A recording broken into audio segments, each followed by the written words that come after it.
इस्लामाबाद में पीटीआई के बड़े पावर शो से पहले माइनस इमरान खान की बातें। क्या कप्तान की अवामी मकबूलियत से हुकूमती इत्तेहाद वाकई घबरा गई? मुझे वजीर आजम बनाने की पेशकश हुई। असद उमर ने बड़ा इंकशाफ कर दिया।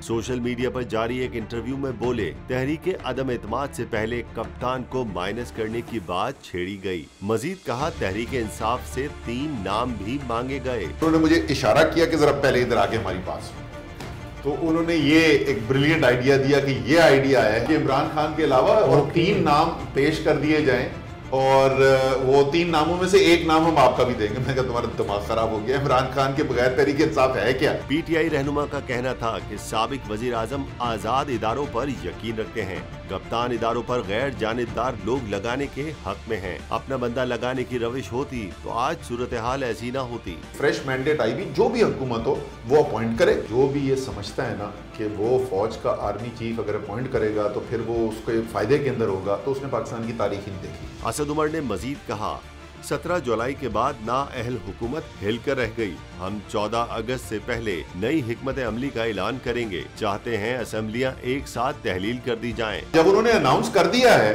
कि वो तहलील करने को तैयार हैं, शहबाज शरीफ से एक बयान दिलाएं कि हाँ जी आए, मुज़ाकरात करें, इलेक्शन पे चलते हैं, तारीख तय करें, उसकी लवाजमात तय करते हैं। हमारा मकसद सिर्फ आम इंतखाबात हैं। हम ताकत में आ चुके हैं। कौम इमरान खान के साथ खड़ी है।